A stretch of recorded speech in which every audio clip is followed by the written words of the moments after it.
Charisma. Compelling attractiveness or charm that can inspire devotion in others. A divine conferred power or talent. But why do you spell it with a K? Yeah.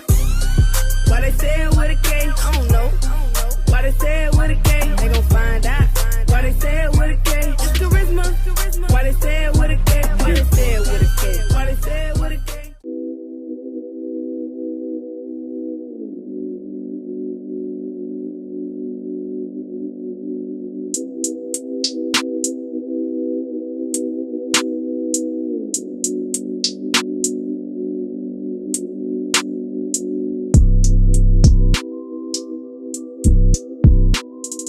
What's up, everybody? Welcome back to my channel. My name is Charisma Walker and I am here with a brand new video. Today I'm going to be doing a storytime video. I know I haven't done a storytime video, a vlog, and things of that nature for a long time, but today I'm just going to be doing my makeup and I'll be basically telling you guys about the time my teacher failed me. Well, she basically tried to fail me. If I'm like looking down and rumbling through like my bag, do not mind me, y'all, because I'm just trying to get this stuff together. And also do not mind my face, do not mind my hair, y'all. I need to get it together because, y'all, I need to get it together. Like, I got to. I'm just going to be doing my basic makeup tutorial. You know, I don't never really do a lot. I can't find one. I never try to do a lot because I don't be having nowhere to go, especially because of COVID. So like, y'all, I'm not gonna be putting on eyeshadow all the time and stuff if I'm not going nowhere. Let's just get into this story time. So basically, in 2019, last year, I graduated from college, and I needed to basically work really hard that semester because if I can get a bad grade, my grade would go down and then I wouldn't be able to graduate. So that semester was very important to me. I think it was winter. I think it was around December. Was it December? I don't even know. I don't even remember. I just know that I had this lady. Basically, I had this teacher and she worked as like our flat pattern teacher. So like I went to her class and all we would do is draw like lines and flat patterns for fashion design. Because you guys know I'm a fashion major. So basically, the year was going good. You know, everything was going fine. I didn't have a problem with the teacher. I've noticed that she was very analytical. Like she focuses so much on just neatness and perfection and things of that nature. And like the way she taught the class was kind of confusing sometimes. Like we didn't really understand. So like the entire class period, we would be drawing lines and we'll be behind on work that we supposed to be doing. You get me? So I never really had a problem with the teacher. I just felt like she was new.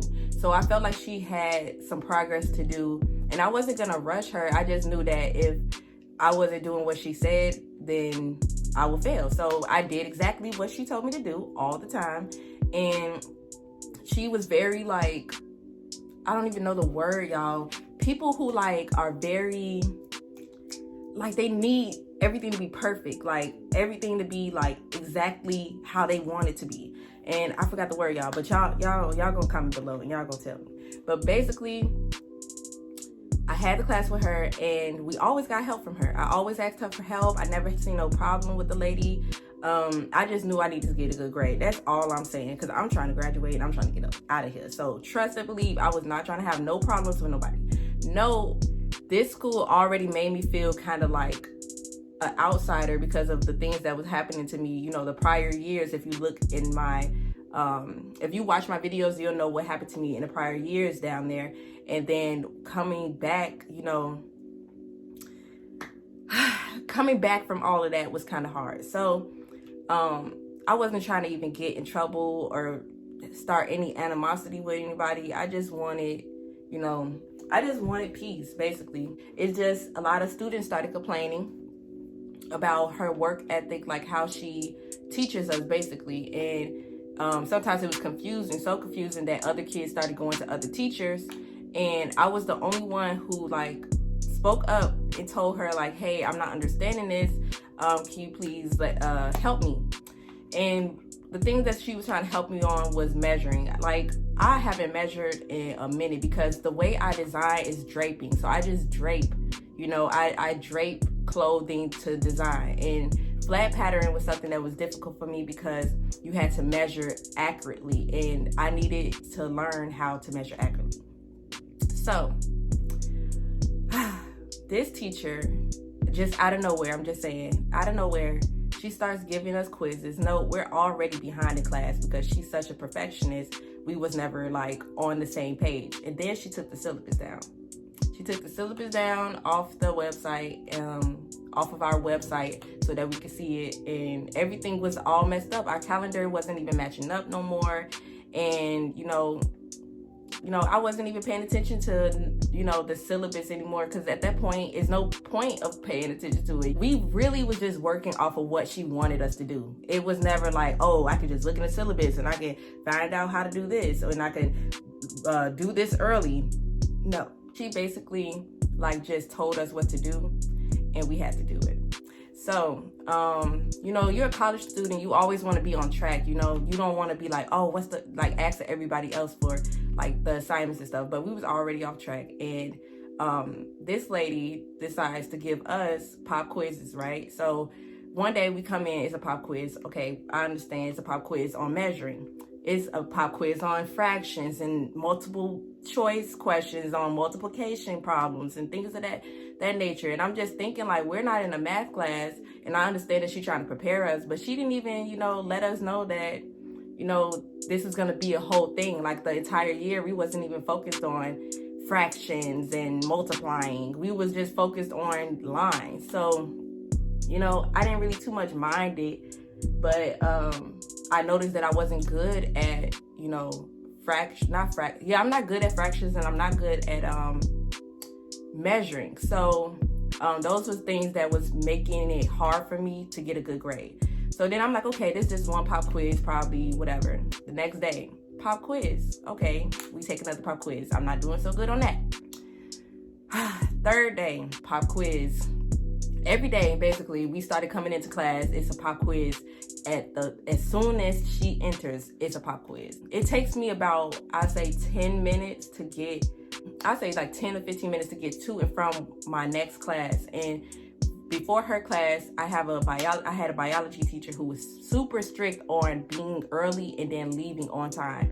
So I couldn't leave early, and I couldn't like come late. So that you know, that conflicted with her class. And even though I told her, hey, I have a teacher before you that really wants us to turn in Scantrons and want us to leave at the time that she wants to leave, and it's hard for me to travel, she just told me to tell the teacher that I had to be in her class, as if that was gonna help me, right?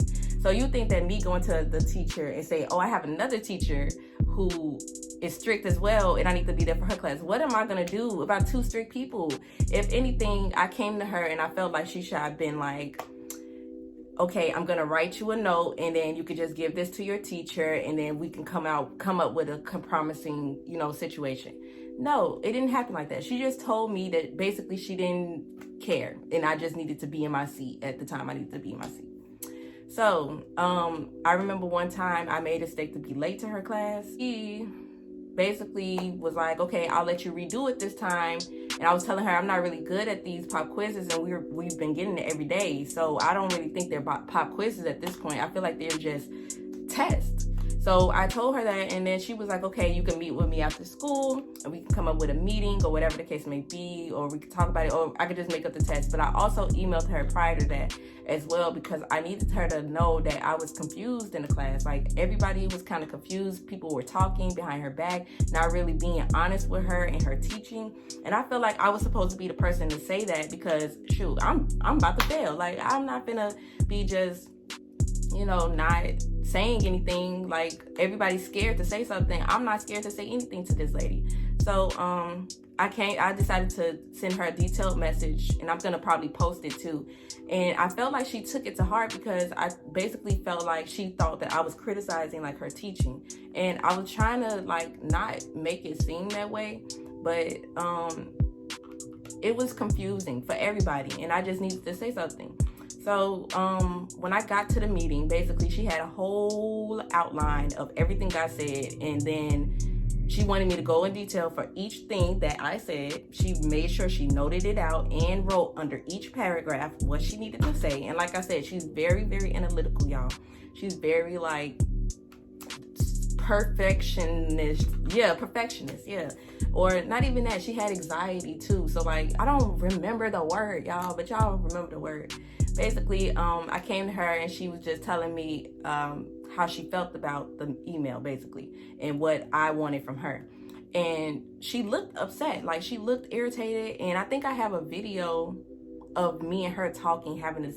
I recorded our discussion because I learned that over time, people who are my race and at a school that is majority Caucasian teachers and things of that nature, it's good to like back yourself up, because they will fail you just because you're black, okay? And they'll fail you just because they can. And I wanted to make sure I document every single thing that was going on to me, especially out there, because I didn't have people that understood, you know, what I was really going through. And then I didn't have nobody really sticking up for me either.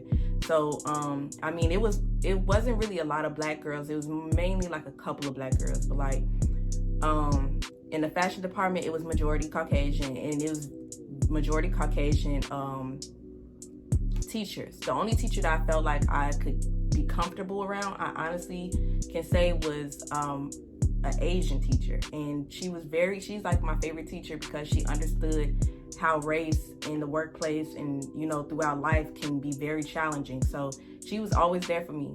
And so, y'all, I got a little sensitive. I got a little sensitive. I was about to cry because she's such a nice teacher. And I honestly, man, like she's Asian. She understood. So I just felt connected to her. And, you know, it was a couple of other girls I felt connected to in my class. Like one was, I believe, Arab. And then another one was Chinese or Asian or whatever. So we kind of bonded a little bit too, because, you know, we're different races, and, you know, Caucasian people, I'm not being racist, but they kind of like, in that school, they kind of like clicked, like all the blinds will click together and they'll just not care. They'll be sitting in a row with their Mac computers and stuff. So it was like, they didn't really treat us or act like we was like normal, you know. It made me feel like we was being pushed away. So with this teacher, she looked like she was mad at me for coming to her in the first place. But then we came up with a plan to basically meet after school, and I was going to get help with measuring and things of that nature. But she gave me an ultimatum, and I told her, like, I need to really pass this semester or else I could fail. Like, this is like my last semester and I really need to pass. I really need to graduate and go home. I told her this, and I told her how frustrating it was because I wanted to really pass her class, because if I don't, I could fail. We came up with that system, and she basically gave me an ultimatum, basically saying that if I don't be on my phone, which I barely am on my phone, it's girls in the class who are on their phones, basically just looking for no reason after tests and quizzes, and she never said anything to them. But when it came to me, I felt like she was like picking with me. And so I said I really don't be on my phone like that unless like it's an emergency. But she even hated the fact that we left out in the middle of class just to use the bathroom. This is college, you get me? Like, people are gonna leave your class to use the bathroom. But we had to get permission for things that I didn't feel like we needed permission for. And I haven't been doing my makeup the whole dang time. That's because I've been in this video just going crazy. She had a problem with everything, basically. And if we didn't do what she wanted us to do the right way, it seemed like she got mad. So that confused me, but I just said, okay, I agreed to it so that I could get help, so that I could just, you know, get out of this school. So basically, I started coming to her after school, and I was doing things good. We were good at first. And then one day I come into class and she's basically late. And I was on my phone in the beginning of class trying to send my other teacher, an email because it was very important. I was going through something that semester, and I had to email my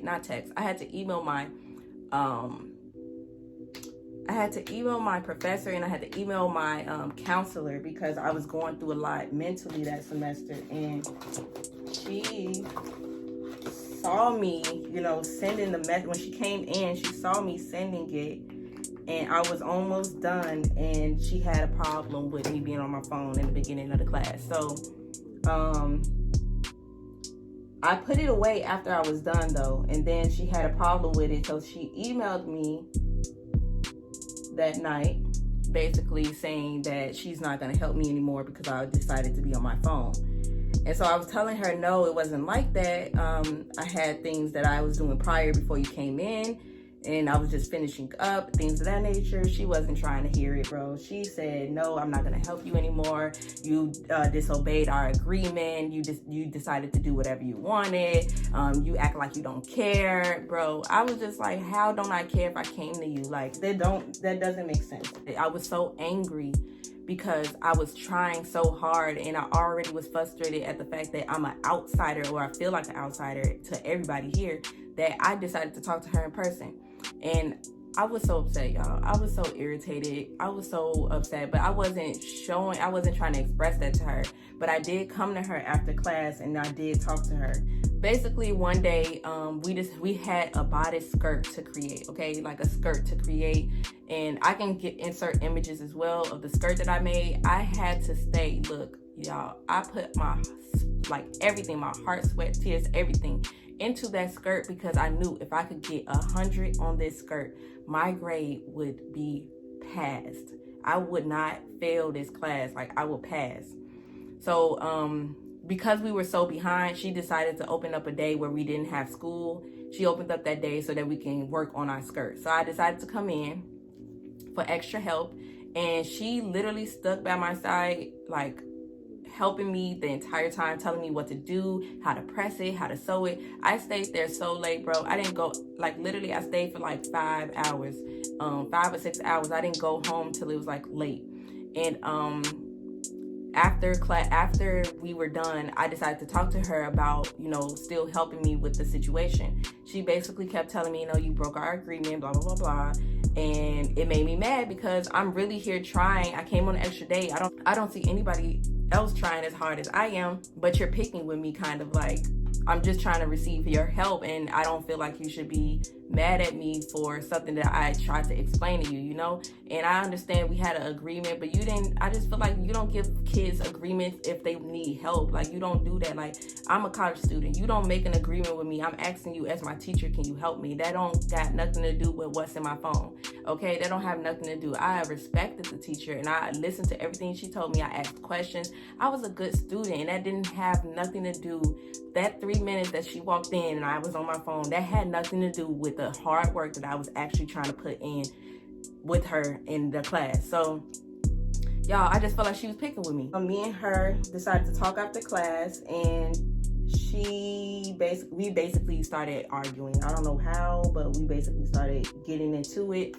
And my mom ended up getting on the phone, and it was just a disaster, bro. So if I have the clip, I'm going to insert it because I want y'all to hear it. So can you talk about last yesterday? Can we do that on Tuesday after class? Would that be all right? Or we can talk about it right now if you want. That's okay with me. Yeah. I was just trying to do that. I feel like it's just gonna be on my mind all weekend. So for the Tuesday and Thursday, you saw me on my phone, right? Mm-hmm. And I told you that it wasn't what you thought it was because I don't have any service on my phone. I can't text, I can't call, I can't do anything of that nature. So when you saw me on my phone, I was only checking the email that I needed to check. It was a priority. And I know that I have to let you know, but I don't feel like me, I don't feel like as a young adult, I have to tell you exactly every single thing, especially if, like, I didn't have my phone out as freely. Like, I wasn't on it. I wasn't walking around with it. I was still doing my work. I was still paying attention. I was still doing everything you asked of me. And all I did was take it out for a second just to get another priority or obligation out of the way, and then I put it back because I know that you already got on my case about it. So I wouldn't, like, repeat the same thing. And I kind of feel like it's just coming to a point where it's just like the littlest. I feel like it's just really little. Like that's very minor of a problem to really worry about, especially if I kind of changed my habit in a way. Like you've seen, like I haven't had it at the desk. I haven't had it anywhere else. And when other people have their phone out, I just look at them like, okay, she doesn't like this, but she's not saying anything. So to me, I feel like I kind of have to push a little bit more harder than everybody else. Well, not everyone, but like individually, because I feel like I kind of have to fight to get my grade. I have to fight for like just to prove myself way more than everyone else. And I'm trying to understand why. Like I don't know what I need to do, because I understand that was our agreement. We were supposed to, I was not supposed to have my phone out at all. But again, I wasn't texting, I wasn't calling, and my service is off. I can't do anything with it. So I was only taking care of priorities. And also in CAD, I also had it out, but I thought that you seen my screen, because that's why I had it. Like I literally had it out in front, and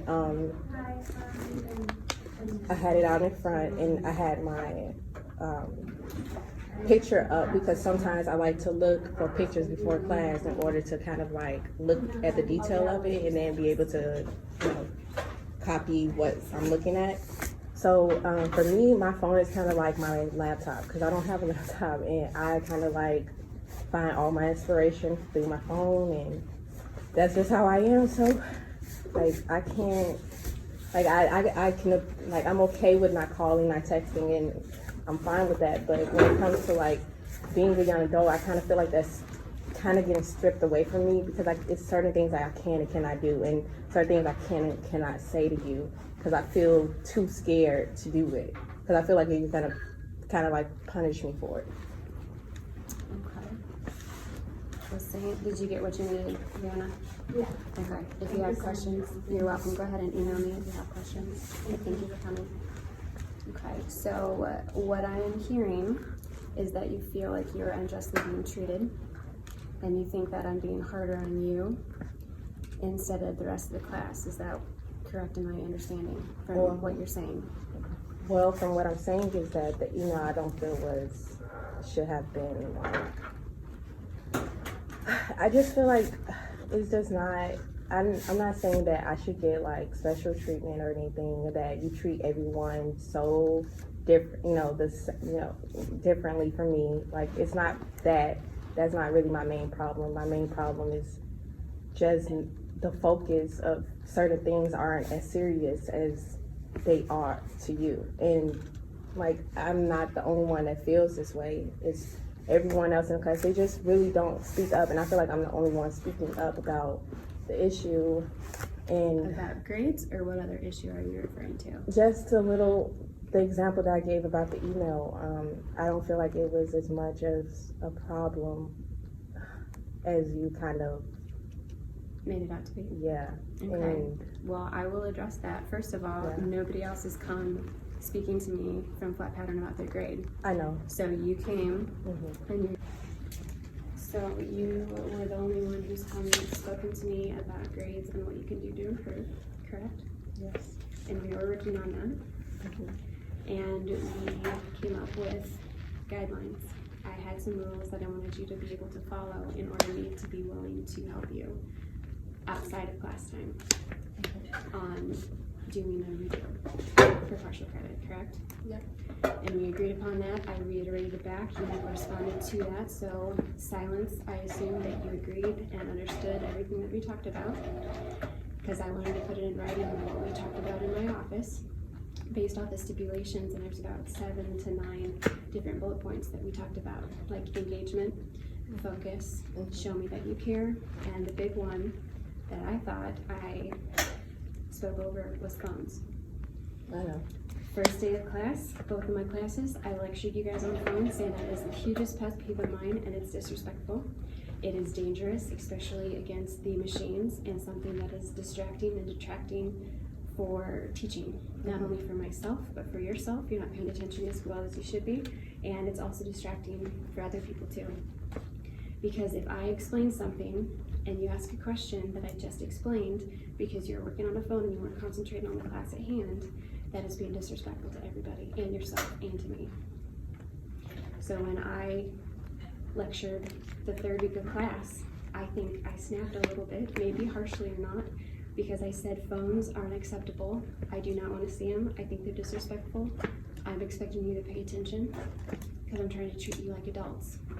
Well, throughout the semester, you've noticed, because you're involved in my classes, people are on their phones all day long.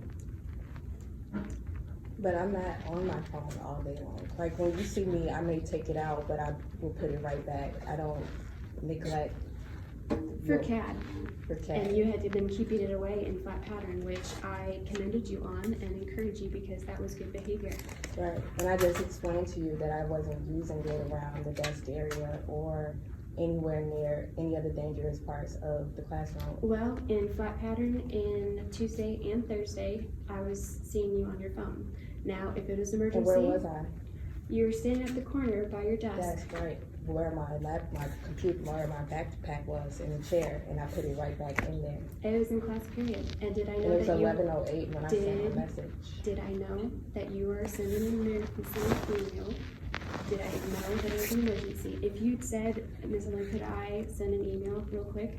I would have been fine with that. But the fact that you also not only disrespected the rules that we set in place, but then you disrespected and thought that I was oblivious. I didn't even think it was. I really, as a teacher, I don't disrespect my teachers. I'm not one of those students who should be categorized with other students based on how they act. I'm my own individual person. Excuse So me. when I, Excuse me. I'm talking, I'm not finished speaking. You interrupted me, ma'am. Okay. I'm not disrespecting you. I'm not treating you differently.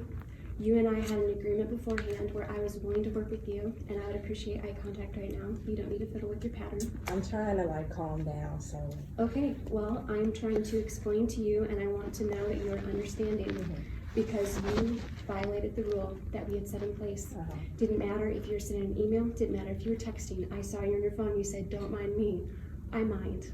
I'm not blind, nor am I stupid. Don't mind me. You said verbatim, don't mind me, on Tuesday when you were working on your phone, whether it was sending the email or not. And I said, oh, I do mind you because I caught it. I wasn't acting oblivious, and I wasn't trying to be secretive about it either. It might have been a sarcastic note of like, you know, it doesn't matter what I'm doing right now. Doesn't matter the tone you said it in. The fact that I saw you on your phone after we agreed to, regardless of what you're doing, if you were texting, if you're calling, if you were leaving the room to make a call, you violated the rule that we had set in place. And then you did it again on Thursday in flat patterning, and you're shaking your head because you know it's true. No, I'm laughing because this is like, okay. It doesn't matter. It interrupted me again. You interrupted me again. I'm trying to explain to you, Charisma, you think it's a laughing matter. I've tried teaching and treating everybody like adults, but if you're not going to act like adults, I'm going to take away the privileges. We agreed upon something. You wanted to work on your grade. I was willing to do that with you if you followed my rules. You violated and broke the rules. I'm not willing to work on it anymore because it was disrespected. Okay, Plain and simple. that's fine. I wasn't here to come about you making the sloper. That's fine. That's fine. Okay. I Then came what's the to concern? talk to you because I feel like this is just an ongoing issue that just needs to be. I I believe need the phone to. was an ongoing issue, was it not? Apparently, because Yeah. you didn't learn. I did to learn my follow lesson, rules. but you kind of like you think that I do stuff out of like just I don't know. Yeah, I I'm don't confused get to why you were confused because it's a simple concept. You were on your phone, period. You were on your phone on Thursday again, period. If you think everything less than fair, be that way, but if you're not being accurate in the phone, I'm not going to treat you like an adult. No, I'm trying to, but you're not really allowing no one to. act I've like an allowed adult. you to explain your piece, and I was very clear in the email back to you. I gave you the opportunity. I was encouraged by your behavior that you had been displaying in class by keeping it away and really focusing, but you violated that trust. You violated the respect, and you disregarded the rules. And that's all there is to it. Okay.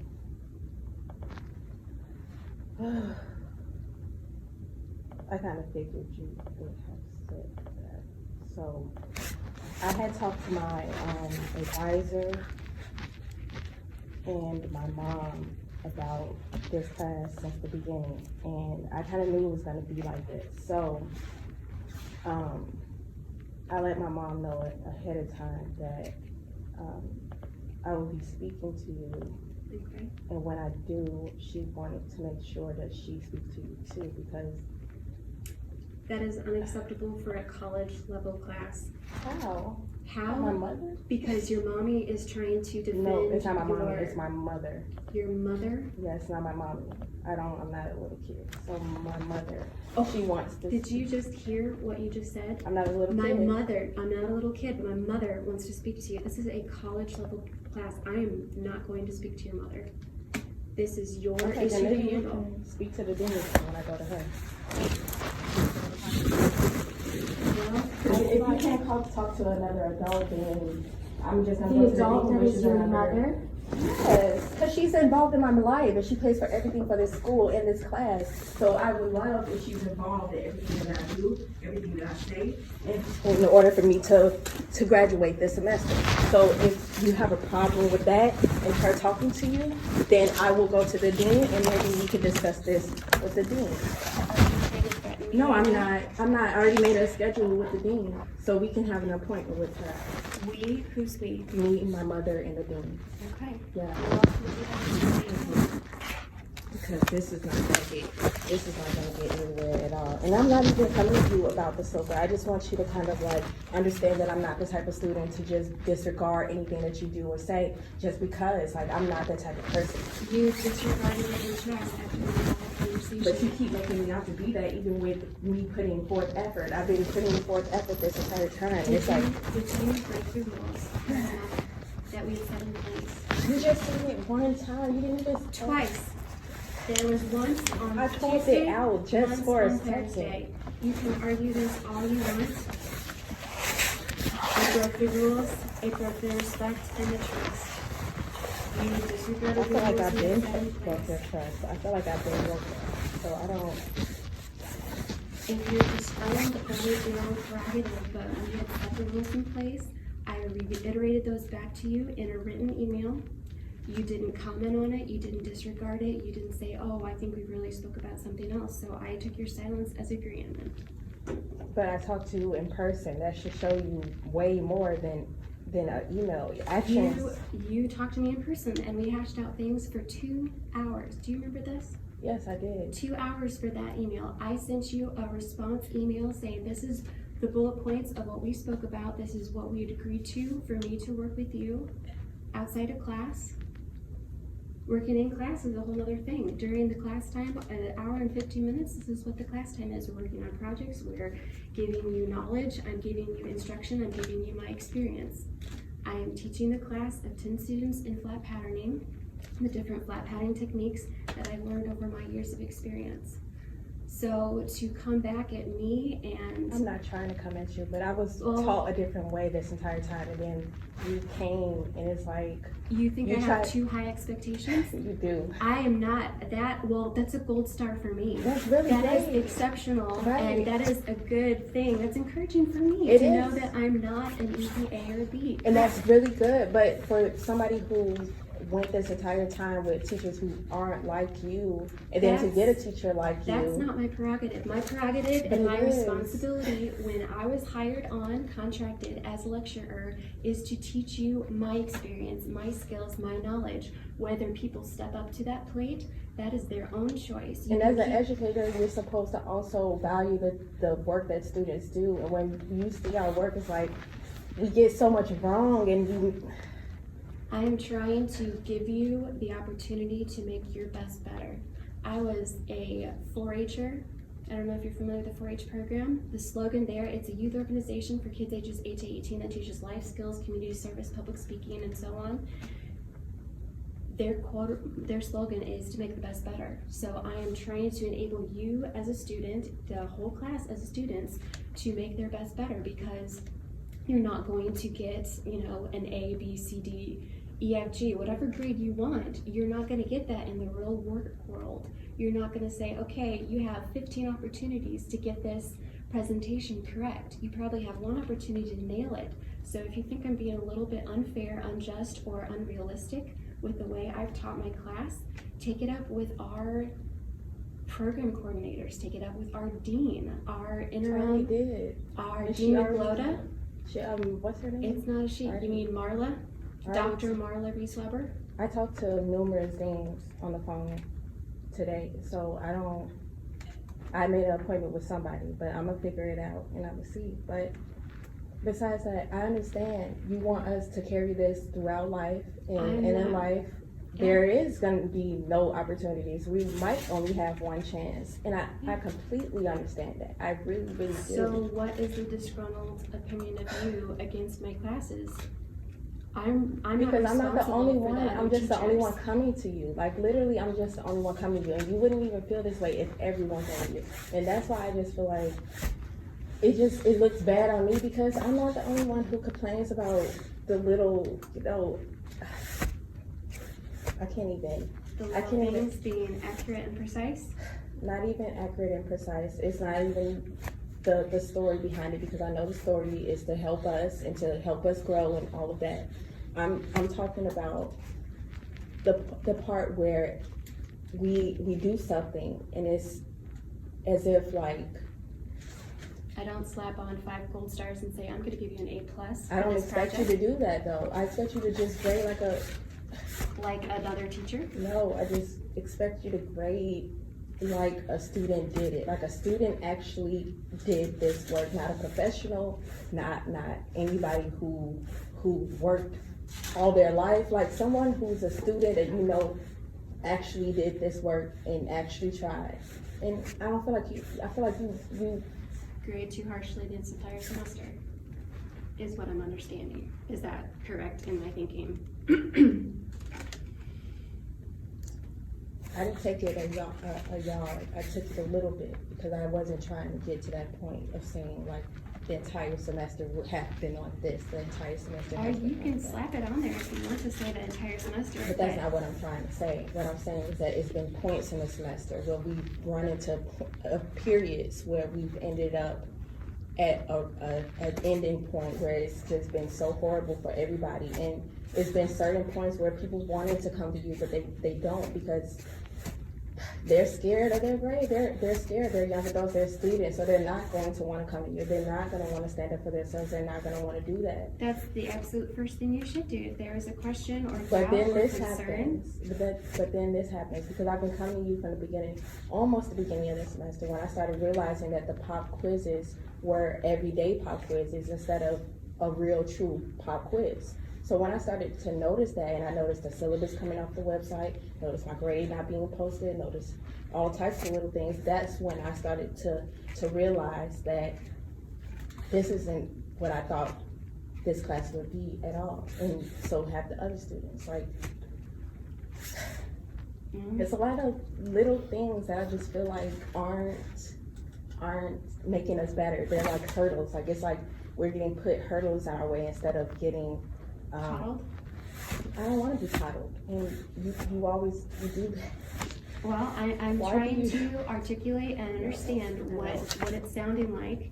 But So that's it's not like what I'm you're trying speaking to do. German and I speak Italian, okay? If you are using this verbiage and I'm trying to understand, we're not speaking the same language here. So I'm trying to reiterate it back to you and say, okay, am I understanding this? And you're like, no, I'm not saying that. I was like, well, I'm trying to figure out what you're saying. But you're taking because everything you're up. disgruntled. But you're taking everything way worse than what I'm telling you. When I tell you that I'm coming to you just to earn your respect, it's You're not. coming to me and wanting you Am to I- talk to am my I- mother. I'm and listening. It's I trying want to to say be like like I'm listening, like I you know know, you but are. You're in it's the middle. like- of it. I'm sorry. You're in terms of like what she means, because we had the meeting last week, you know, with the lady.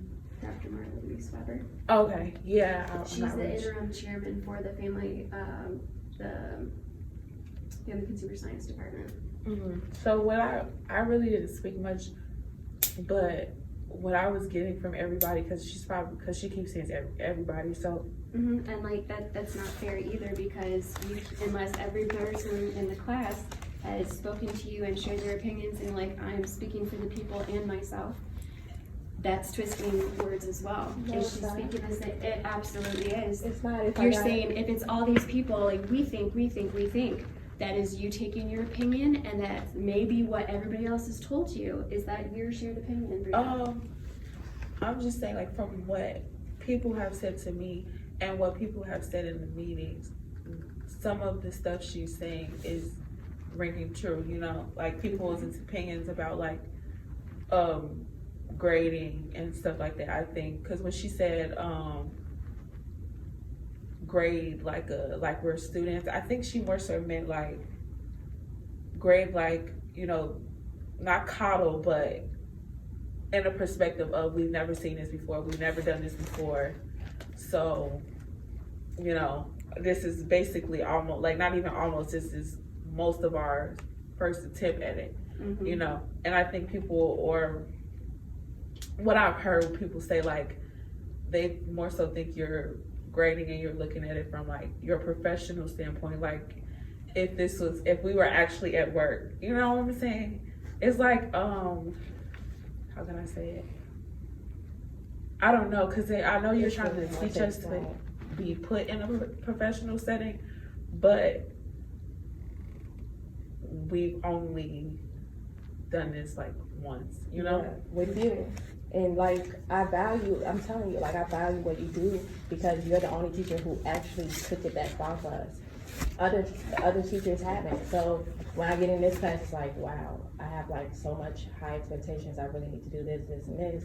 When I feel like it's not like good enough, like I try my best and then it's not good enough to you, it's like a heartbreaker because it's like, wow, I thought I was really doing something and everything. And I think like in terms of you looking at it or grading it in a professional standpoint, like I do, because a lot of people were saying like you're very helpful and you're very informative and you're a good teacher, but sometimes the grading can be a little harsh, you know? And I think we do respect the professional aspect of it, but maybe if you were to like what was an example? I think Bree was like, oh, maybe give us a rubric before a project. Yeah, like in 122, Ms. Harms, she would give us a rubric and we would have to make a skirt, and then it wouldn't be step by step, but it would be stuff that she would like penalize us for if we didn't have, or like check off the list. Yeah, all these things. yeah. So, Okay. and I think that's kind of why people excelled in 122, because we kind of knew what she was looking for and what we could possibly be penalized for if we didn't do it, you know? Okay. Like, for instance, like you sent out the announcements with, like the zipper and bring all of that to class. I think Ms. Harms used to like put it on a sheet of paper, like bring this, you need this for this project, and then these are the requirements. We would still work in class, but it was like, we didn't have to be babysat, we didn't have to be coddled. It was like, we'll do it, and if we have questions along the way, then it'll be. That's why it's hard for me to ask so many questions too, because I'm so used to not asking questions. I'm so used to asking when I'm ready. So like when I'm really ready, and like I ask my peers for help because the majority of the time that's what they're here for too. Like our peers are here to help us as well, and if they know and have information or skills, we can learn from each other too. Like I just feel like, and as far as the phone situation, I get it. Like I completely understand it was disrespectful, and I'm sorry for that. Sorry, but I didn't do it because I wanted to hide or to be secretive or to be rude or obnoxious or anything like that. I did it because I felt in the moment I had another priority that I needed to get done, and I felt like if the time fit and I had nothing else to work on and I caught up, that I can do that. And I didn't think anything of it. Like I don't have service, so I wasn't on my phone for a long time. And that's why I just wanted to clear that up. And I'm okay with not being a sober. I just wanted to clear that up because I don't like my teachers seeing me as a bad person. Because that's not what I'm here for. I'm here to just get my work done, graduate, and hopefully carry these life skills after college. That's all that I'm trying to do. Have you guys heard the example of lifting weights? Have either of you ever lifted weights? Yes. Worked out?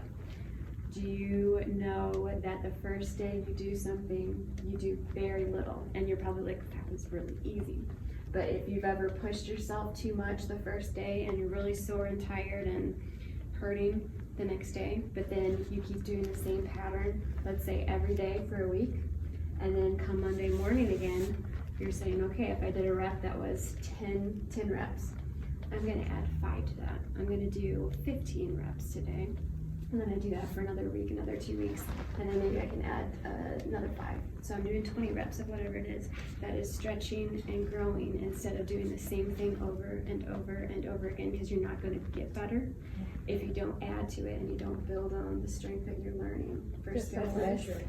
We just taught me how to measure every Tuesday and Thursdays when we were going to meet, and I learned how to measure. I started to do that, and I know you've seen I haven't really been coming because I've been getting better, like really better. So I know these skills, I know these skills, I know, but it's just so it's stretching and growing. So with the harshness or the grading you as a professional versus a college student, that's been more my mentality and the way I was raised. Like, I was not given, gold stars all the way through. Like, I had to work for it, I had to earn it, but it also came through with setbacks, or you didn't do well on this thing for some reason. How can you learn from it? Do you need to ask the teacher? Do you need to ask other people about it? But I don't think it's that. I just think it's like, cause like for instance, like of course all of us, we're gonna get mad if like we get a bad grade on something. But I feel like how we feel in this class is more so like, how can I put it? I don't really know. Like, if I got a bad grade and I knew I didn't do something right, or I knew it was wrong, then I think it would be more accepting, than like, this is my first time doing something. I did it to the best of my ability, almost, exactly the way you wanted us to do it, and then I get a C. Because we're sitting in class, like these drafts, like when we first started doing them. All the same size 8 ones? Yeah.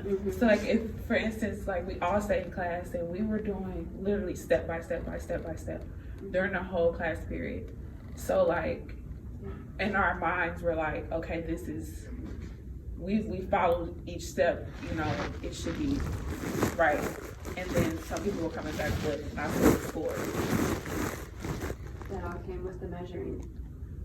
Everybody should have had the exact same measurements. That's why I chose to do the same size for everybody with a size 8 slipper. And some people, if I asked you to measure 1 1/4 inches, some of you measured 1 inch, some of you measured 1 1/8 inches, some of you measured 1 inch and 5/16. So that was what threw off, because we built upon that slipper for the rest of the few skirts that were next after that. So if you didn't follow carefully and measure accurately on the first one, you were a little bit off on everyone after that. So that was something where you were learning from it. You learned a different skill or technique from each of one, whether it was adding an extension in the middle with your slash and spread technique, or you were adding an extension on the side. You were adding a different skill level to the next skirt pattern as you were going along, and you were building upon that. But if the original sloper was not done accurately or measured accurately, you were all going to be off a little bit in your own way on the succumbing skirts. But I did not think that's where, like, when we were talking about the rubric came in, because it was like, there's something you guys had not seen before. Yeah. Until the very first skirt was graded. Yeah. And it was like, I don't even remember when we got that grade for the first one. But whenever we got the grade, it was almost like out of 50. I think it was out of 50, and some people got like 35 out of 50. I don't really know people scored. The white paper, pattern paper, was worth 25, and then remember you were copying and transferring all your information onto the tag from the white paper, and that was also worth 25. Part of that was accuracy and precision and copying over your measurements. Part of it was neatness, professionalism. Part of it was making sure all your markings were on the same markings and levels, your measurements were written correctly. Part of that was just fluff points, because I don't really need to know where your low hip is, because I know where your low hip is, but that was for your benefit of seeing a repetitive process of not only from the white pattern paper over to the tag pattern paper. That was a repetition because you've got to do something 21 times before it becomes a habit. That's part of my way of implementing it. You're going to see it multiple times. We've had the same kind of rubric for each of the scripts in succession after that with this is the measurements. Were you putting all the markings correctly? Were you putting the high hip, low hip? Were you putting your 9 1/4 inch, 10 inches marking everywhere? So that's part of the repetition to try to get you guys to see this imbalance between the two projects. All total is 50 points, yes. But the white pattern paper was accounted for 25, the tag paper was 25. Well, maybe, I don't know, because I'm just thinking about what can help in the future. Maybe like, because when we do the draft, visually it looks right to us. Yeah, it's not, like to the untrained eye, it will look right. But then we're turning in the draft and the tag paper at once, so we don't really even know if we did it right on the first paper. So now we have points off on the first one and the second one, not even knowing, I think that's where some of the harsh grading comes into play. Okay. So a rubric before a project is started, or just like midway through? No, I think before a project is started. Okay. Like, you can do the example, because then we do like a practice draft first. I can't remember what the very first one. Like, I get that being you drawing it out, us seeing it. I get that part, but when it comes to like when you were making us do it like more so alone, like the second one, I think it was like an A-line or something, where you didn't do step by step by step. You just gave us a bunch of steps and like we did it. I think that part would be more appropriate for a rubric, because we know, but we don't really know. Okay. I can see that.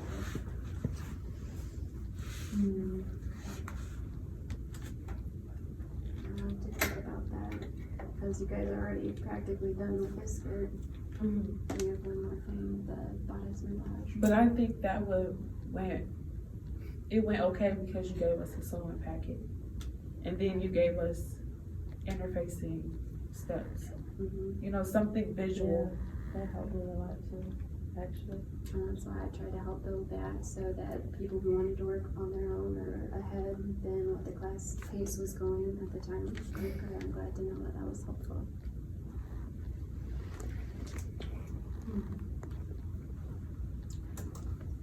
I just want yours. That's all. I'm trying to get yours, but I don't exactly know how to do that. Except for designer is 6 days, but that's why I'm trying to clarify it up now. Like, I'm trying to clarify what happened on Monday and Thursday. So like, I understand, like I know, because I was raised kind of that way too, but it's cool. You said it's cruel? No, I just feel like it's school. In other classes, I know your class is different, but just for example, in another class, if I was to have my phone out, they wouldn't even say anything. If I'm in your class and we're not doing anything and I have my phone out, you get mad, and I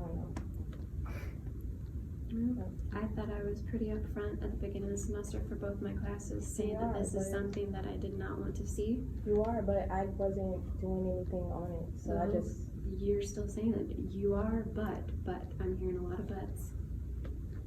But I had other obligations. Other obligations. Are there priorities?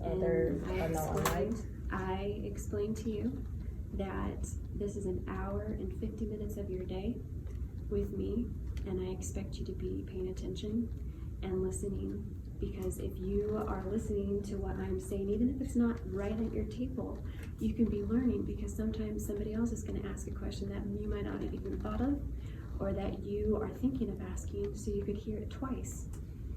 So part of it is I'm ready to be here, ready to learn, and I'm displaying that by being focused.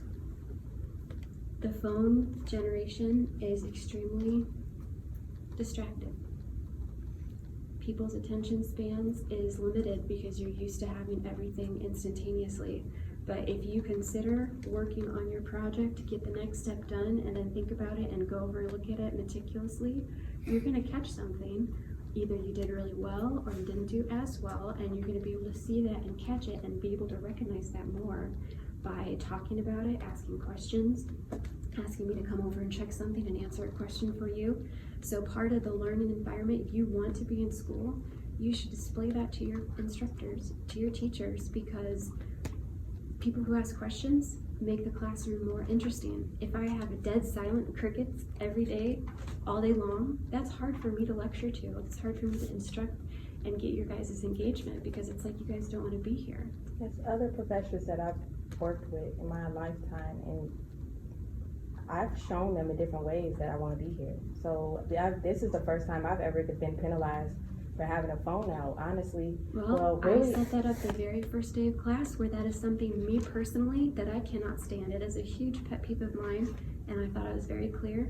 no, you keep saying that, and that you are clear. Well, do you remember But me saying that the first day of class and then almost exploding on you guys like 2 weeks later? Because everybody, I thought I was snapping, and I felt really inflamed almost after I gave that lecture, because I thought I snapped at you guys, where I tried to give you guys the opportunity to act like adults. But if you're not going to act like adults, I can't treat you like adults, because I don't have adults in my class anymore. And you kind of make them into not acting like an adult when you automatically say you can't have a phone, because a real adult will literally be able to deal with the phone and go right to what they were doing, or keep it away from the workspace without even you having to tell them. Well, You didn't know get that what? opportunity. People in the workforce, I saw this at Disney all the time. People have their phones in the meetings. Super disrespectful. Are you Yeah, supposed to that's be paying disrespectful. attention? Are you supposed to be paying attention to whoever's speaking in a committee meeting? If you're giving a presentation, if you're showing new costumes to see somebody, I'm just giving that experience from what I have, but people have that all the time. They have like the little flashing light, you know, the lightning bolt flash, they had buzzing, they had, you know, hoped it was on silent, hoped it was on vibrate, but it wasn't all the time. So this is something that I'm trying to ingrain in you guys. Not only do I find it a huge pet peeve and disrespectful, other employers will too, and some people don't pay attention to that because, like, I'm an adult, I can do whatever I want in the business force, workforce. This is something that is extremely distracting. With this last, I would say 15 years, it's gotten so bad where you would not believe how productive you can be if you're not checking your phone every 5 seconds. You can have full concentration and full safety measures with what you're doing if you are focused and paying attention. You can get in a groove. You can do your projects a whole lot more efficiently if you are taking the time and really focusing on one thing at a time, instead of like, Susie texted me, oh, I gotta take this call from my neighbor. I gotta go down the street. I'm gonna take this call from my landlord, whatever the case may be. It might be an emergency, it might not be. Everybody's phone's been going off in class, and you automatically listen for your tone or your buzz, and you go over and check it. Well, you just lost 10 seconds walking from the table to the chair.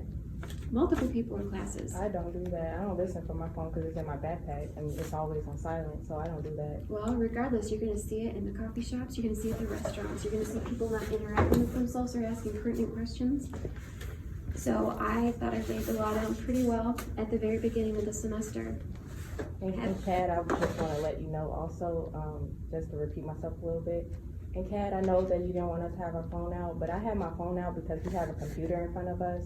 And I also had a screenshot on my phone that I used the night before. So I just feel like if I have it on my phone, I'm doing the work in class and it's just no talking, no lecture, we're just in complete silence, not doing anything at all, then I should feel like that's appropriate to use an item, especially if you're just focused on your work anyway. I just had it open. It wasn't like I was using it to text or anything. You just don't like it at all, and that is where I you don't, and I've explained that in detail, in depth, because it is a huge distraction for me. Because you think that I'm not noticing, I'm not blind, nor am I stupid. I catch it when everybody's going up and down, checking their phones, checking bags, going into the hallway, opening that door. That is a huge distraction. I hope their grade isn't better than mine, because honestly, I've been trying. You're not talking to me about anybody else's grade. But you're talking to me about everyone else instead of for me. You followed that behavior up until a couple weeks ago, and then you let it go. So this is why I think you're having this conversation with me, because you think I'm treating you unjustly or unfairly. I explained the situation, I explained the rules. You were the one person who came to talk to me about working outside of schedule, so you were put to different rules. I had the same rules implemented about the phone. Most people have disregarded that completely. I'm not anybody's parent here. I'm your instructor. You're choosing to disrespect me with the phone. That is your prerogative, but you had an agreement with me, an understanding, I thought, about the rules set in place of what you were supposed to do to help improve your projects. I didn't think I would get And in your trouble skills. for having it out for a second and then putting it back in the chair. Well, that's where you're wrong. My bad. I'm detail oriented. If you haven't noticed, I'm pretty OCD. I notice things. Yeah, thank you for sniggering. Oh no, I wasn't Or laughing. sniffing, I was whatever. like, Whatever the case may be. Like, I see pretty much everything. Not necessarily have eyes in the back of my head, but pretty darn close. I have 6 siblings. I see what things are going. I know when they're causing trouble. I know when they're being mischievous. I know when they're about to get in trouble with the parents. Whatever, growing up, I learned to be very observant. Whether you think want to hear that's... about my story? Sorry? I learned to be observant too. I learned to kind of take up for myself when I need to. Okay. I also learned that in life there's a lot of unfair people, unfair situations. You're gonna make mistakes. You're gonna run into people who will want you to make mistakes. And you're gonna run into people who will be there to help. And I'm here because I'm trying to get I'm help trying from to me. get help, That's why but you came. Yes. There's the buts again. You came to me. We talked about it. We put the rules together. You broke the rules. I explained that to you in writing in the email, and then I you're didn't coming really back break to me. the rules though. Oh, I what would didn't. you call it, Miss Charisma? I wouldn't call it breaking the rules because you said that there's people that you see all the time that text. Nobody has come and talked to me like you have to Right. try to improve your skills, to try Right. to To prove- extend those uh-huh. skills, and To show improve your you, work. and to show you that I want to be here, right? You're not everybody else. I'm not any other instructor. I am me, and I'm accountable for myself and my class. You came to me and asked for help, and I was giving you that help. You broke the rules we agreed upon. I explained that we're done. Class, because I can't spend the time doing that with somebody who's not. Her basically going like, you can hear in her voice that she's like irritated or something, and the way she was acting was like very childish to me. So I was very upset and I left angry, and I told her that the last thing I remember me saying to her after that argument was that, okay, I'm gonna be going to higher power because you're not helping me the way that I need help, and you're criticizing me and trying to get me to do ultimatums just to get help from you, and I don't think that's appropriate. So I decided to go to the ethics office. Way before that, I honestly just didn't tell her. Me and my mom been already on it. I already told my mom about what she was doing, and she said that's unreasonable. Decided to go to the ethics office and decided to create a meeting with the dean of the department. And once we had that meeting, I heard my mom told me things about some of the teachers not liking her and her way of teaching. And then the dean of the department, we had a meeting with her.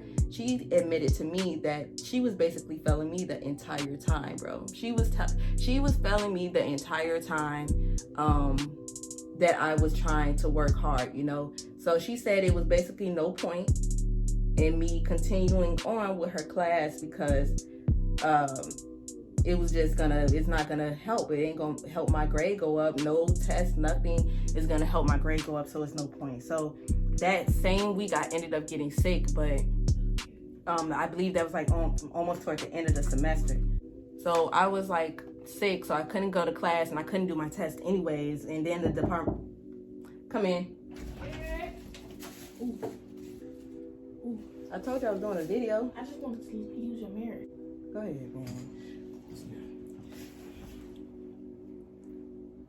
Go. Ow. You gonna make me forget where I left off.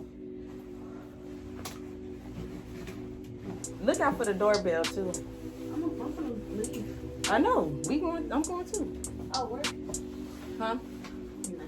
You talking about some word? I was was gonna say something else, but then I was like, nah, I ain't gonna say that.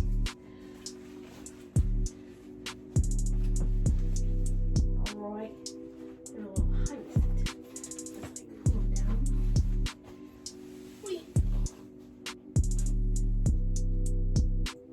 Chop, chop. Chop, chop. Hi guys, it's Chop, Shameless chop. Beauty. Okay.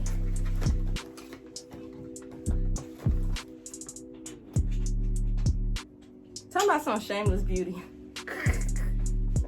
How you gonna steal my Instagram name? That's cute. Let me see. They're alright. Yeah, they're cute. Okay. Bye. While you trying to shop with Fashion Nova, you need to shop with me. I'm trying to. Yeah. And I don't even remember where I left off, y'all, but basically, yeah, we had that conversation, and me and my mom was basically talking to her, and she was like going crazy. Like, my mom was like, I don't feel like you're doing, she just basically was calling her out, saying that she was bullying me, which I didn't want her to really say. But you know, mothers, like, they're gonna, you know, come in, and I mean, like, she did not want to speak to my mother. Like, my mother wanted to speak to her, and I'm a college student. You get me? Like, I'm a college student. I can handle my own mess, but because I let my mom know, and I let my mom on like know the information that was going on with this teacher, she was getting so irritated with the fact that I was going to this lady class that she decided to talk to her herself. And I can't do nothing about that, okay? I'm just the daughter of a mother that can whoop my behind, and I don't got time for that. So I put my mom on speaker, and she said that I'm not going to talk to your mom. I'm not going to speak to your mother. I'm not speaking to your mother. That's what she told me. And I decided to put my mom on speaker anyways, because one, she was disrespecting me already off bat. Then two, this is what you get. You finna get it from my mama now, because you wasn't trying to, you know, talk to me and reason with me. Instead, you wanted to get irritated with me and act like it was so hard. So I'm finna put my mom on speaker, and you're gonna hear what she say. So I put my mom on speaker, and my mom was telling her that she was basically kind of being a bully toward me, but she was saying it in a professional way. So it wasn't like she was just calling her out like a bully. She was just letting her know that she doesn't agree with her methods. So the teacher was like scribbling so hard, different, just scribbling notes on what my mom was saying to her. And it looked like she was having a panic attack. So like, she was like her anxiety was out of the roof. So I'm like, yep, got under your skin. I guess she got under your skin. So after that, she was like, I got off the phone. She was like, Charisma, you know I didn't want to speak to your mother. I told you I didn't want to speak to her. I said, well, she wanted to speak to you. And then, sorry y'all, but I was like, I had to have a smart mouth, because she was just so bogus toward me, y'all.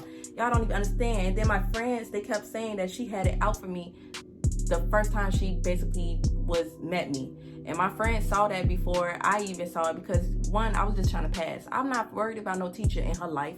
I'm worried about what I have to do to get out of here and to graduate and to go home to my dad and my mom and all of them. So, and my whole family. So that doesn't make sense for me to like pick with a teacher.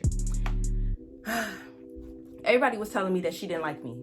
Everybody said that she did not like me at all, and I did not see it at first, and I wish I did, or else I wouldn't have been in that situation. I probably would have just dropped her class when the drop period came, but it was too late, and I didn't know she was failing me either, because like I said, a lot of grades weren't really being posted, and a lot of things were being posted late, so I didn't know my true grade until she would calculate it at certain points. So basically, yeah, we got into it, and I knew that after that situation, the risk of my skirt getting a good grade was probably gonna be messed up. But at the same time, I felt like she's the teacher, and you know, everybody seen me work so hard on the skirt, and I felt like that above anything should count as an A. So yeah, I left that day, and then the next day when I came in, it was basically time for us to show our skirts off. I came in, showed my skirt, and then she took a picture of us, but it was some animosity there because we weren't talking to each other. We weren't making eye contact. And, I mean, I was just acting like a normal student, but she clearly felt some type of way. Basically, y'all, that skirt ended up getting an F. Y'all, my friend didn't put really too much effort in her skirt at all, and she ended up getting a better grade than me, I believe. No, she got the same grade as me. She got a D.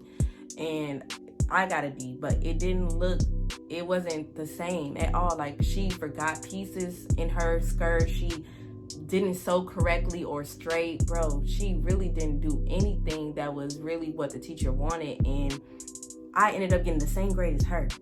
And that brought my grade down so, like, it just made me fail her class. So basically, y'all, I still got my degree, thank God, because I had enough, you know, credits and stuff, and my GPA was good for my other classes. But because of her though, because of her though, it is still hard for me, because she failed me for no reason, y'all. And I just feel like that was bogus of her and really petty. And I mean, like, she was crazy, okay? She was crazy. So basically, y'all, I know I'm putting a lot on my face, but I'm putting a lot of foundation on my face, but y'all gonna see what happens after I rub it all in. After that semester, after I graduated in December, I was like so small and tired, and I didn't look myself, and I was so stressed out and overwhelmed. I didn't even really want to go to graduation. I barely wanted to even get ready to go, because of the simple fact that the year that I had at this school was so tremendous and horrible that I just didn't want to be a part of anything. But I did want to show my parents that I made it so bad that I decided to stay, even though I was going through a lot. And so after that,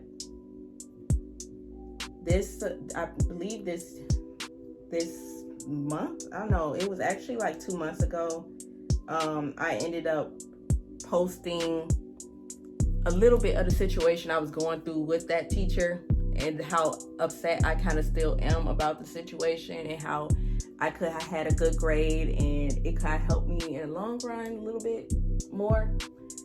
But basically I posted it, and the president of, not the president of the school, but just the president of the student body council, I think that's what it's called, on campus, she reached out to me, which she modeled with me before. She basically reached out to me and said that she was fired. You know, God works in tremendous ways, okay? Karma is good. Karma is good, y'all. It made me feel so much better, because y'all, she really was, bro, she really failed me for no reason. So she was like, yeah, I think I know who you're talking about. And I sent her a picture of the teacher. She was like, yeah, that's her. She got fired because she was failing a bunch of students.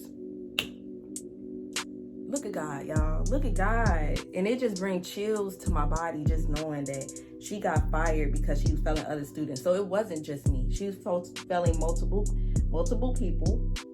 And that's not what it's supposed to be. You're not supposed to fail students. Come on, it's fashion, bro. Like, it's fashion. That's something that you just, it ain't no yes or no wrong thing in fashion, okay? Like, it's a creative mind. It's a creative space where you're supposed to be yourself. And like, she can criticize, she can help us, but to give us an F for effort, that don't even make sense. So I decided to like email the school, the ethics department again, because they didn't help me with my situation. Basically, I asked them, can they please do an investigation, which they did, and they found nothing wrong with what she did. But then I found out that she was actually fired for failing multiple kids, and I let them know that, yeah, I heard that she was fired. Why can't I, redeem myself in my grade still? Because, I want to get a better look. I just wanted y'all, even though I graduated and stuff, it was just something, a part of me that wanted them to change that grade, because I don't know. I couldn't. It's one more thing that I have to do at the school. That's why I'm saying this, because it's one more class I have to take, and it's like that anger management class, because of the situation that I was going through with my past roommates, which I also have a video called I'm a Jailbird. Y'all can listen all about that situation and what happened to me in that house. It's called I'm a Jailbird, and I'm gonna put the link below. But basically, I was just like upset and confused and lost at the fact that they didn't want to accept, they didn't want to accept the fact that she was actually failing people. And they told me that, I'm sorry, Charisma, I know this is something that you don't want to hear, but we can't change your grade, da-da-da-da-da. And I just felt like that was bogus because I got a bad grade and I was trying to tell y'all from the start that she wasn't doing right by us, but y'all wouldn't listen. And then they decided to find out, but it had to be somebody who was very important because, or else I'm pretty sure I wouldn't have had, I'm pretty sure she wouldn't have been fired.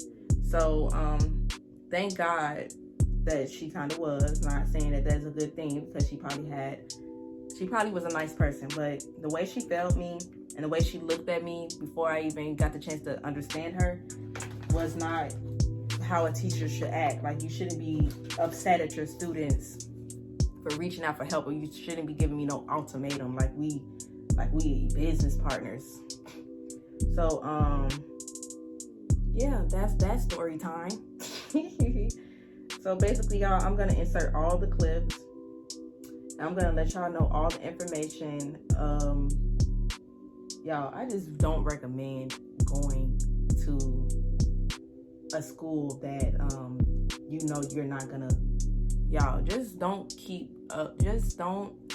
Basically, do not let people run you away from the things that you know you deserve, okay? Because they will do that to you, and it's hard, especially for African American girls, because we already get our points deducted. You get me? Like, just from us being black, it just seems like we get our points deducted. And I hate the system of education, and I wish I kind of never went to college because I would be in a totally different space right now. And I'm not saying that college is a bad thing, but I feel like college isn't for everybody. And I feel like I mean, yeah, I'm smart. Yeah, I can go to school. Yeah, I can go to college. Yeah, I can get a degree, but I'm getting a degree in fashion. And that's my goal, is to be an entrepreneur. And I didn't really need to go to school to learn how to be an entrepreneur, you know? I was already an entrepreneur and my own boss before I even decided to go to ISU. So I was just, I decided to go so that I can basically get my degree. And I felt like I earned to have a degree.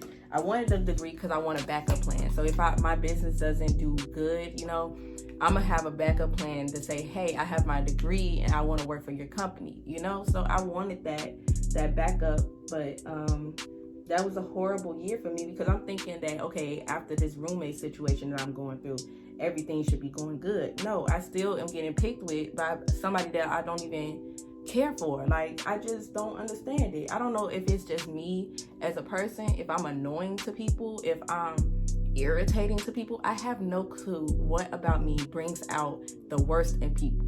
Like, I don't know what it is. I'm in my own lane. I don't focus on anybody. And I guess that's what it is, because I'm not focused on anybody else. I'm only focused on my own happiness and my own confidence. And I feel like people really was irritated at that. And to this day, I still feel like I'm being kind of like sunken down, because I feel like it is like a lot of negative energy right now. Like, I can feel like bad energy in certain places. Like, I still go and visit down there where my school is because my boyfriend lives there. But y'all, I just feel a lot of negative energy, and I feel it like very deeply. And I feel like it's not fair. I'm trying to figure it out. I'm trying to figure out why, things happened the way they did, and they did. But I can't change the past. The only thing that I can do is just move forward, and that's what I plan on doing. And I plan on starting with doing YouTube videos and doing more for you guys, because I know you guys miss me. I know I've been away for a minute, and I know it's some new YouTubers who are like going crazy right now, and they getting all the views and all of that. But I really just like to talk to y'all, and I like to be there for y'all, and I like to help y'all out because that's what y'all deserve. So yeah, I'm almost done with this makeup tutorial. Well, talking about makeup tutorial. I'm almost done with my makeup, y'all, and I have to be, hopefully I have a package coming today. I have new arrivals coming for my boutique, and I'm excited for that, because yeah, it's getting around that time where hopefully people are gonna start going out and stuff. So I decided to order some more stuff, and I can't wait to show you guys it.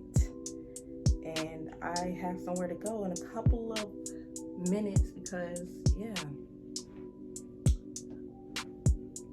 Okay, I just use a lot of Fenty Beauty. Like this powder is her, this is Fenty and it's called Honey. It's so nice, I like it. I also have her like Body Lava, her foundation, I have her lip gloss, I have, I just have a lot of Rihanna stuff, y'all, because that's my girl. After she came out with her line, I swear to God, I just stopped using MAC altogether. I hated MAC so much because one, they didn't know how to match me. They kept giving me stuff that was either lighter or darker than my skin complexion, and then they would tell me to just mix it. I was tired of mixing stuff, y'all. Like, who want to just buy 2 bottles or something for like $28 and then have to mix it? Like, that's pointless. So I was happy when Rihanna came out with her line because it really did, you know, it really matches my skin tone really good. And yeah, it just looks really, really nice on camera. And yeah, I love when I put on makeup, y'all, because it's like, I like the flawless look. I feel like a lot of people don't understand that makeup is just like, you don't need makeup, but wanting makeup is just like hair, like wanting extensions, wanting braces, wanting, you know, this is stuff that you just want, not things that you need to really have, you know, sometimes, you know, if that makes sense.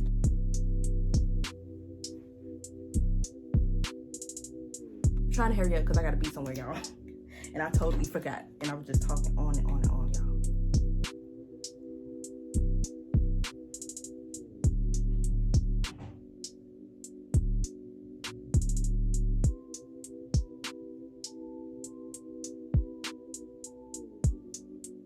Okay, almost done.